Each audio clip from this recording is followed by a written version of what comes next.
बिस्मिल्लाहिर्रहमानिर्रहीम। अस्सलाम वालेकुम माय यूट्यूब फैमिली। उम्मीद करती हूँ आप सब ठीक होंगे। मैं आप सबको वेलकम करती हूँ अपने चैनल इकरा के खाने में।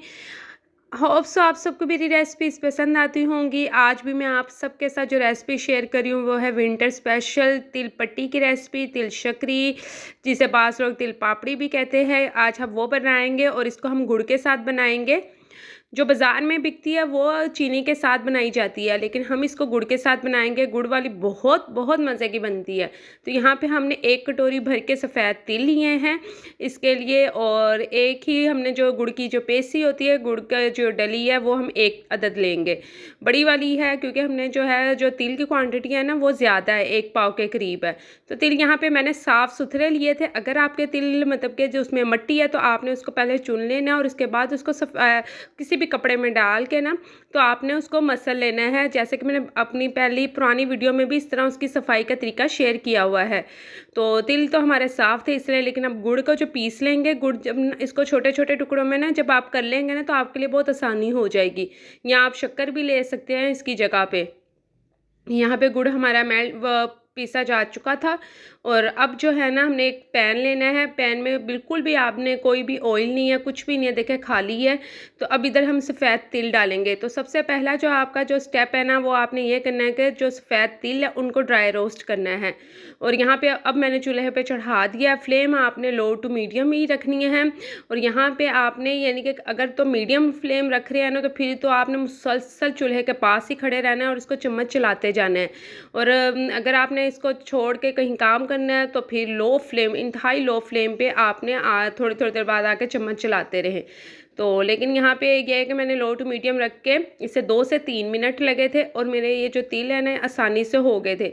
इसकी पहचान ये है कि जिस तरह पॉपकॉर्न से आवाज़ आती है कि वो तिड़कने से आवाज़ सी आती है, उससे ये होगा कि आपके जो तिल हो जाते हैं। आपने ब्राउन की तरफ लेके नहीं जाना, इनका लाइट सा कलर चेंज होगा तो आपने फ़ौरन इसको निकाल लेना है।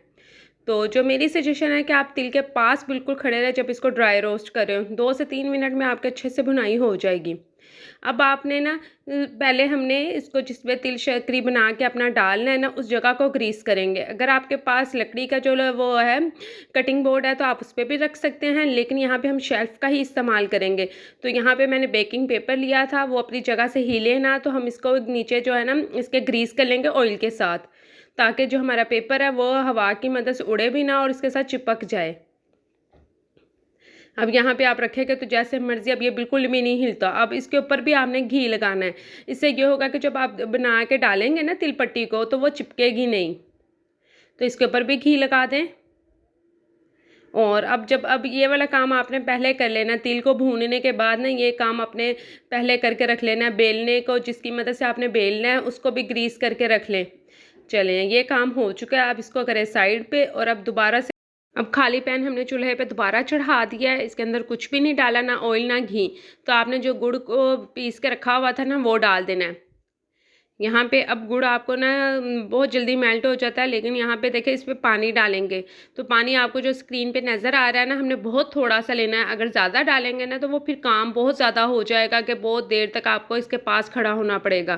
तो जिसे कहते हैं 2 घूंट पानी डालना है और इसके बाद आपने फ्लेम जो है ना इसकी लो ही रखनी है।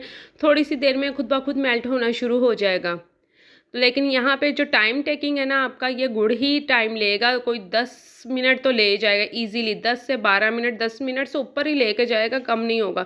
यहाँ पे आपको मैं 5 मिनट बाद की इसकी लुक दिखा रही हूँ। 5 मिनट बाद देखिए गुड़ सिर्फ मेल्ट हुआ है, वो नहीं हुआ कि जो हमने गचक टाइप से हमें चाहिए होता है ना, वो आपका टाइम ले जाएगा 15 मिनट इसको बनने में। टोटल जो टाइमिंग है ना वो 15 से जो आपका 12 से 15 मिनट लेगा। यहाँ पर आपको मैं 8 मिनट बाद का इसका रिजल्ट दिखा रही हूँ। इसको पानी में देखिए हल हो गया, इसका मतलब हमारी गचक बिल्कुल नहीं बनी। तो यहाँ पे 8 मिनट के बाद का फाइनल रिजल्ट दिखाया है। तो ये जब पानी में हल हो जाए तो समझ जाइएगा कि आपकी जो गचक है वो रेडी नहीं हुई। तो आपने मज़ीद इसे 3 से 4 मिनट दें। और चम्मच को मुसलसल हिलाते जाएं। यहाँ पर आपको मैं स्टेप बाय स्टेप दिखा रही हूँ। अब आपको मैं यहाँ पे इसका जो फाइनल रिजल्ट है वो 12 मिनट के बाद का दिखा रही हूँ। तो इसका मतलब यहाँ पे अभी भी नहीं हुई, यहाँ पे थोड़ा सा इसके अंदर से ना ठहर गया है, लेकिन वो जो हमें चीज़ चाहिए गचक टाइप सी, यानी जो क्रिस्पी हो तोड़ने से, वो काम अभी भी नहीं हुआ। तो इसका मतलब अब इसको दोबारा से पानी को आपने फेंक देना, नई कटोरी में नया पानी भर लेना है, ठंडा पानी, और इसको दोबारा से 2 से 3 मिनट दें।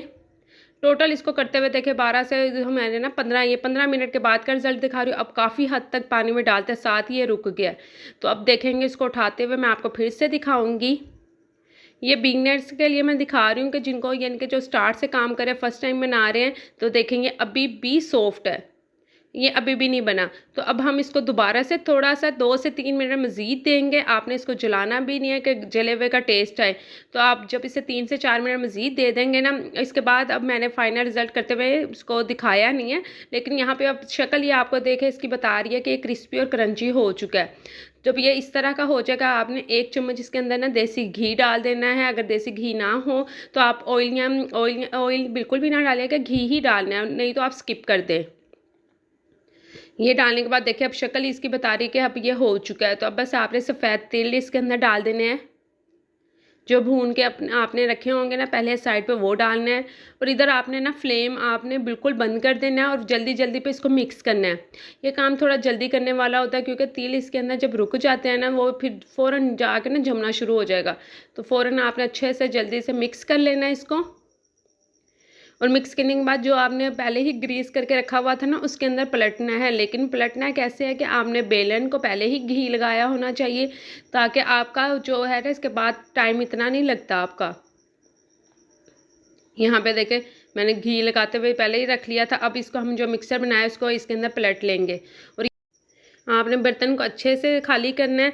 और अगर कुछ चिपक जाएगा ना, तो आप इसके अंदर पानी डाल के थोड़ा सा गर्म करेंगे ना, आपका पैन वगैरह जो जिस बर्तन में भी बना रहे हैं वो अच्छे से साफ़ हो जाएगा। तो यहाँ पे 2 से 3 मिनट बाद आपने जब अपना हाथ लगा के देखना है कि अच्छे से हो रहा है, यानी कि बर्दाश्त कर रहा है आपका हाथ, तो आपने बेलन की मदद से ना इसको कर लेना। देखिए अब आपका जो बेलन है बिल्कुल साफ़ सुथरा रहेगा, इसके अंदर तिल बिल्कुल नहीं चिपकेंगे। और वो क्यों नहीं चिपकेंगे आपको आगे मैं इसका दिखाती हूँ। ये मैं अभी इस हाथ से कर रही हूँ कि दूसरे हाथ से मैंने फ़ोन भी पकड़ा हुआ था, तो आप इजीली कर सकते हैं। यहाँ पे देखो बिल्कुल तिल हमारे चिपके नहीं है। वो क्यों नहीं चिपके वो आपको मैं दिखाती हूँ कि हमने ब्रश की मदद से ना, जब आपका 2 से 3 मिनट बाद देखें ना कि आपका हाथ बर्दाश्त करा, तो आप इसके ऊपर भी ऑयल लगा दीजिएगा, देसी घी लगा दीजिएगा। इससे ये होगा कि आपका जो बेलन में चिपकेंगे भी नहीं, और बेलन को भी आपने ग्रीस किया होगा। इवन कि आप जिस छुरी की मदद से कटिंग कर रहे हैं उसके ऊपर भी आपने घी लगाना है।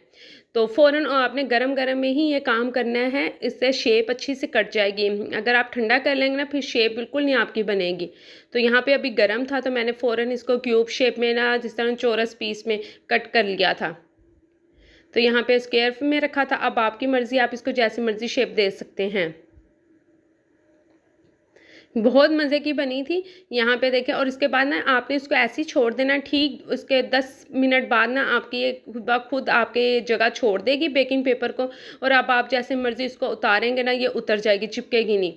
और अगर आप इसको सॉफ्ट रखना चाहते हैं ना कि आपकी क्रंची ये सॉफ्ट बने, तो आपने ये करना है कि जो आपको मैं पानी में डाल के गुड़ का बता रही थी ना, उसको आपने क्रिस्पी और क्रंची नहीं करना, उसको थोड़ा सा ढीला रखना है, यानी कि जो हाथों से ईज़िली टूट जाए। इससे फिर आपकी ये सॉफ्ट बनेगी।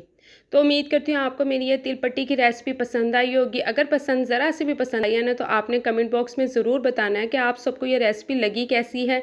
अगर अच्छी लगी है तो आपने मुझे मेरे चैनल को सब्सक्राइब करना नहीं भूलना, बेल आइकन को ज़रूर प्रेस करना है, वीडियो को लाइक करें, शेयर करें। और अब मुझे इजाज़त दें, मिलते हैं एक नई वीडियो के साथ। तब तक के लिए अल्लाह हाफिज़। Thanks for watching.